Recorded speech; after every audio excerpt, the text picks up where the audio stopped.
বন্ধুরা, ঝিঙে দিয়ে তো অনেক রকমের রেসিপি তৈরি হয়ে থাকে। ঝিঙে পোস্ত, আলু ঝিঙের তরকারি, এছাড়া ঝিঙের ঝাল, অনেক রকমেরই ঝিঙে দিয়ে এই রেসিপি বানানো হয়ে থাকে। আজকে আমি আপনাদেরকে দেখাবো গ্রেট করা ঝিঙে দিয়ে দারুণ একটা রেসিপি, যেটা বাচ্চা থেকে বড় সকলেই খেতে খুবই পছন্দ করবে। বাড়িতে যদি শুধু ডাল রান্না থাকে তাহলে সেই ডালের সাথে এই রেসিপিটা দারুণ লাগবে খেতে। নমস্কার বন্ধুরা, তিয়াশা ফুড হাউস চ্যানেলে নতুন একটা রেসিপিতে সকলকে স্বাগত। আজকে আমি আপনাদেরকে ঝিঙে দিয়ে নতুন একটা রেসিপি শেয়ার করব। আর আপনাদের কাছে অনুরোধ, আপনারা আজকের ভিডিওটি স্কিপ না করে পুরো ভিডিওটি দেখতে থাকুন। ঝিঙে রেসিপির জন্য আমি এখানে 3টে ছোট সাইজের ঝিঙে নিয়েছি। এখন আমি ঝিঙে ছুলে নেব। একটা ছুলনি নিয়েছি, আর ঝিঙের গায়ে যে শিরাগুলো থাকে সেইগুলো এই ছুলনি দিয়ে খুব ভালো করে ছুলে দেব।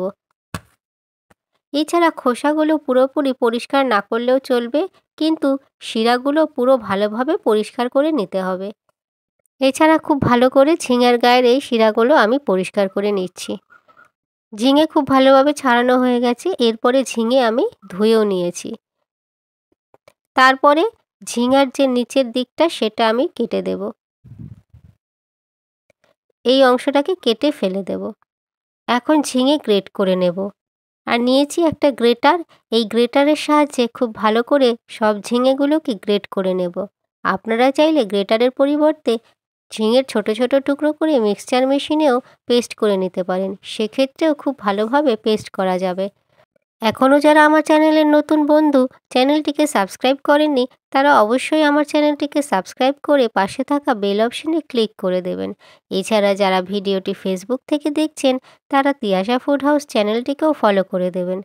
সমস্ত ঝিঙে গ্রেট করে নিয়েছি। এরপরে আমি এই গ্রেট করা ঝিঙে একটা বোলের মধ্যে দিয়ে দেব। বোলের মধ্যে দিলাম, তারপরে কিছু মশলা এর মধ্যে অ্যাড করব। প্রথমে আমি দেব হাফ চামচ হলুদের গুঁড়ো, তারপরে দিচ্ছি হাফ চামচ লাল লঙ্কার গুঁড়ো, তারপরে অ্যাড করব 1 চামচ পোস্ত। পোস্তটা আপনারা স্কিপ করেও যেতে পারেন। এখন দিচ্ছি বেসন, 2 চামচ বেসন দিলাম। আর দেব চালের গুঁড়ো। এখানে আমি 3 চামচ চালের গুঁড়ো দিয়েছি।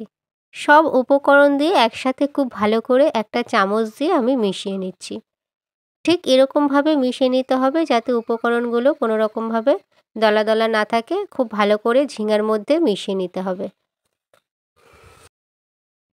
এবারে খুব ভালো করে এটাকে মাখিয়ে নিয়েছি। আর আমি এর মধ্যে এখনও পর্যন্ত নুন দিইনি। নুন দিলে এর থেকে জল ছেড়ে যাবে, তার জন্য নুন সবার শেষে দেব। যারা এই রেসিপিটা নিরামিষ খাবেন, তারা এই পর্যন্তই বানিয়ে ঝিঙের বড়াগুলো ভেজে নেবেন। এছাড়া আমি এখানে পেঁয়াজ দেব। পেঁয়াজ দিলে এর টেস্টটা আরও বেশি বেড়ে যাবে। একটা ছোট সাইজের পেঁয়াজ নিয়েছি। পেঁয়াজটাকে প্রথমে কেটে ছাড়িয়ে নিচ্ছি। তারপরে এই পেঁয়াজটা একদম ছোট ছোট টুকরো করে কেটে নেব। আর আমি এখানে গোটা পেঁয়াজটা দেব না, অর্ধেক পেঁয়াজ দেব। আর পেঁয়াজটাকে একদম ছোট ছোট কুচি কুচি করে কেটে নিচ্ছি। পেঁয়াজ আমি কেটে নিয়েছি। এরপরে এই পেঁয়াজের টুকরোগুলো এর মধ্যে দিয়ে দিচ্ছি। দিয়ে খুব ভালো করে মাখিয়ে নেব। কুচনো পেঁয়াজ এর মধ্যে দিয়েছি। এখন আবারও একটা চামচ দিয়ে খুব ভালো করে পেঁয়াজের টুকরোগুলো মিশিয়ে নিচ্ছি। এবারও আমি নুন দিইনি, তবে মনে রাখতে হবে নুন সবার শেষে দিতে হবে, না হলে এর থেকে অনেকটাই জল ছেড়ে দেবে। এবারে খুব ভালো করে মাখানোর পরে এখন দেব পরিমাণ মতন স্বাদ অনুযায়ী নুন। যখন আমি নুন দিয়ে মাখাবো তখনই তেল গরম করতে বসিয়ে দিতে হবে, না হলে নুন দিয়ে মাখানোর পরে এর থেকে জল বেরিয়ে যাবে আর এটা অনেকটাই পাতলা হয়ে যাবে।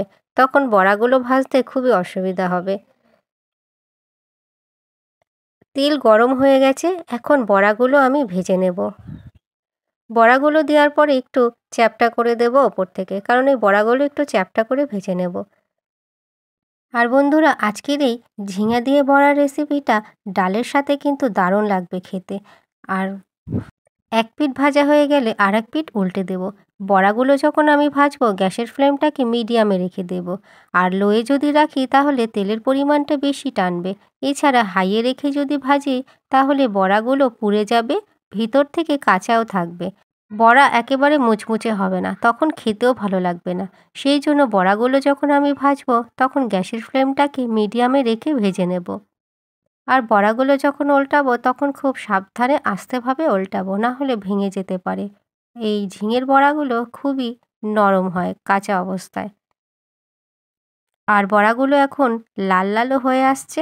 বড়াগুলো কিন্তু খুব সুন্দরভাবে ভাজাও হয়ে যাচ্ছে। এইভাবে ২-৩ বার উল্টে পাল্টে বড়াগুলোকে খুব সুন্দরভাবে লাল করে ভেজে নিচ্ছি। তাহলে বন্ধুরা আপনারা দেখতেই পাচ্ছেন ঝিঙের এই বড়াগুলো বেশ সুন্দরভাবে লাল লাল করে ভাজা হয়ে গেছে।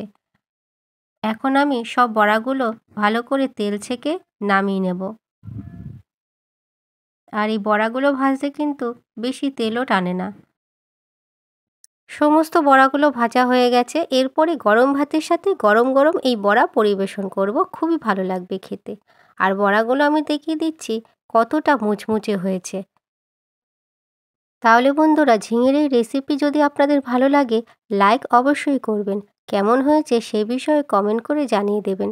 রেসিপিটা বন্ধুদের সাথে শেয়ারও করে দেবেন। আর আপনারা অবশ্যই ভালো থাকবেন, সুস্থ থাকবেন। এছাড়া পুরো ভিডিওটি দেখার জন্য অসংখ্য ধন্যবাদ।